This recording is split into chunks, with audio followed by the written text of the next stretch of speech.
Good morning, and we're going to share this morning about how to pronounce the Creator's name.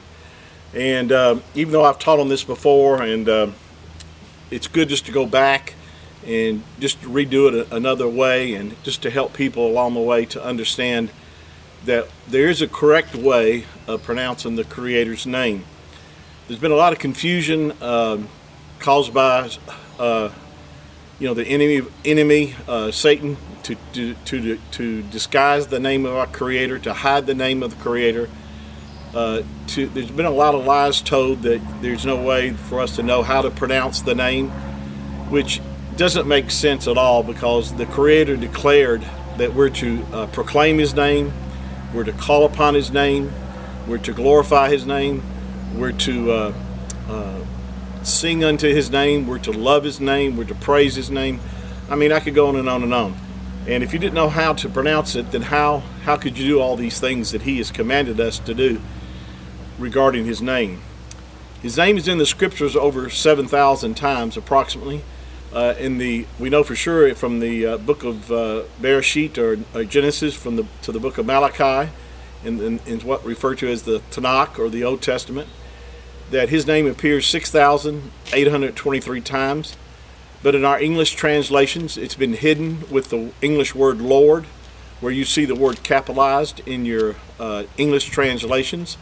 If you do the research, look it up, you'll find out that the Creator's name is what should be there, and it's been edited out of our English translations, because in the original text, the Hebrew name of our Creator, which we're going to talk about, is in the text.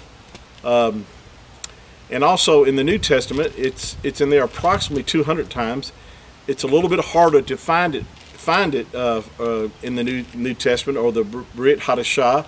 It's because that the Greek word that they use for Lord is Kyrios, and they use that for the name of the Creator, but they also used it for just the meaning of the word master or Lord, or that they use as a title to greet someone.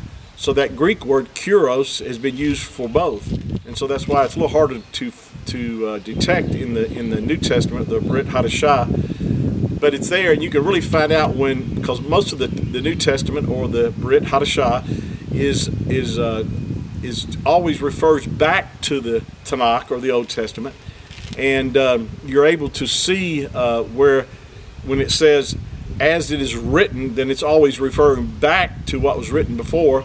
And then if you look it up in your concordance, you'll see that the word Lord there does replace the name of the Creator. So we know it should show up in the New Testament as well. But again, it's a little harder to detect, simply because the same Greek word is used for just the term Lord in every instance, which is really a breaking of the third commandment, to take the name of Yahuwah in vain, or that means to falsify. That's what the third commandment declares, is that we're not to take the name of our Creator in vain. Now that word vain, most people think that means that we shouldn't use the Creator's name as a curse word. And well, that's true, but that's really not what that's saying there, because the word vain, translated from Hebrew, actually means desolate, to make it desolate, make it to ruin the name, to actually to have no value to it. It also, that word vain, means to falsify, and that's exactly what our English translation has done, is to falsify the name of the Creator as Lord, and that's not His name. So they're breaking the third commandment in that respect. Now this is all done because of Jewish tradition that started back even before the Messiah or the Mashiach came. They had started the scribes and the Pharisees started to hide the name of the Creator, because they thought it was blaspheme, or they actually made it a commandment that no one could speak the name of the Creator, because they considered it blaspheme to speak the name of the Creator. Now this is all tradition. This is not in the Tanakh. It's not in the Old Testament that we're not to pronounce the name of the Creator. In fact, what I've already stated is that we are to proclaim His name. Yahuwah declared that we're to make His name known. And how can you make his name known if you don't know how to pronounce it or you don't use it? So, with that said, even today, the Greek Orthodox, I mean, not the Greek Orthodox, the Hebrew-speaking people, or the people who, what am I trying to think of? Anyway, the Hebrew people today won't speak his name. They use the word Hashem, which is the English, which in our English terms would mean the name. And so they don't even use that, or they use the word Adonai, which is our English word for Lord. So they still follow that tradition in the in their philosophy, or their way of thinking, and which is wrong. And but I want to talk today about the name again and show you the letters. This is the modern Hebrew letters, and this is the ancient Paleo-Hebrew. This is actually the script here that you would see in the Dead Sea Scrolls as far as the way the Creator's name is written. This is also, I believe, the script that Yahuwah used. If you remember, on Mount Sinai, Yahuwah gave the Ten Commandments to Moshe, or Moses, and he wrote his name, and this is actually, I believe, the signature of Yahuwah himself, the way he wrote his name in the Hebrew letters. Keep in mind now, Hebrew reads from right to left, as opposite of what English does.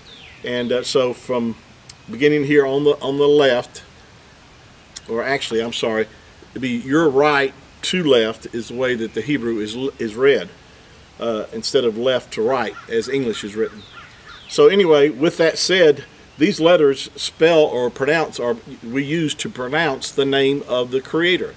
Now, how do we know how these letters are pronounced? Well, we're going to show you how they're pronounced.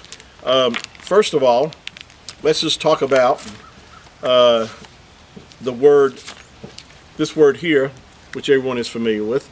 Halal, it's halal, but it's halal, uyah, is the way this word, and we say it in English, hallelujah, but it's halal, uyah is how you would pronounce this word more accurately in Hebrew. Now, the word itself, most people are not even aware of what this word means.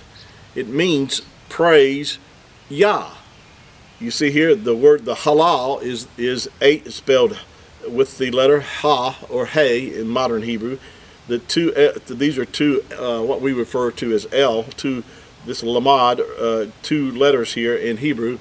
And the last letter here is the uah, which has the halal, u, and the two letters here, Yah. The yod and the hey would give you the pronunciation of Yah. Now, in our English translations, I think it's written as hallelujah, J-A-H, but we know everyone pronounces it hallelujah or halal-u-yah, not hallelujah, jah. That's not how we pronounce it. Now, so the Yah part is the first two letters of the Creator's name. We get this from the word halal-u-yah. We know that's how you would pronounce the Creator's first two letters in his name.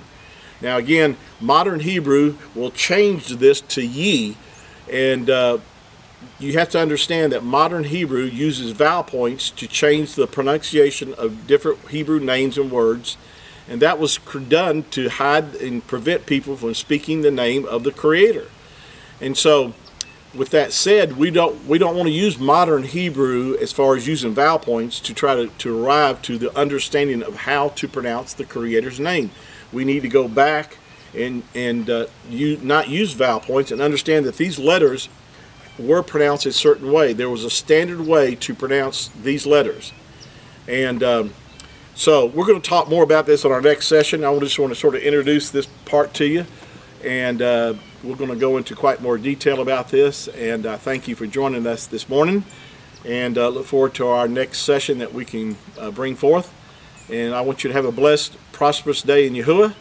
And I love you, and Yahuwah loves you. And we'll be back next time shortly. Shalom.